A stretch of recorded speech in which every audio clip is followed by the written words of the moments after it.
Hello everyone! Welcome to US Immigration Hub. So, a boarded-up building in Chicago will soon be a 24/7 ICE processing facility. This is actually part of the Trump administration's expanding immigration crackdown that's triggering protests in the Windy City. There's a small group of protesters who say they will stay here as long as they have to. Fewer than 100 gathered early this morning for about 2 hours. They came to sing, chant, and make their voices heard, all while remaining peaceful outside this ICE facility that is now being called Ground Zero for the federal immigration crackdown. And that's why protesters are here pushing back. How do you spell racist? ICE. Now all eyes are on this ICE processing facility. The mayor says it will become the primary hub for federal immigration operations, running 7 days a week for at least 45 days. This site has been at the center of demonstrations for years, including civil disobedience and arrests. Just last week, one of the organizers we spoke to was one of those arrested. Typically, people have been moved here on Friday mornings from 7 to 9 every week. That's been happening for decades. There's a prayer group that has gathered here every Friday for the last 12 years.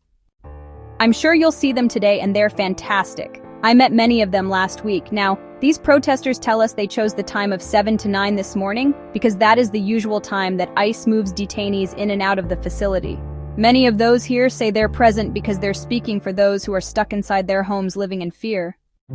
Let's bring in CBS News immigration and politics reporter Camo Montoya Galvez for more on this. Camo, you reported this morning that a Navy base in Chicago could be used to accommodate federal agents ahead of a possible deployment. They have been told by the facility at Great Lakes that they cannot bring lethal munitions, that they are only getting office space itself, that there are no barracks available for them to use. Again, I sit on the Armed Services Committee, and one of the things I wanted to emphasize was that we will not allow the diversion of taxpayer dollars that were appropriated for military readiness and military training for Great Lakes to be diverted from that mission.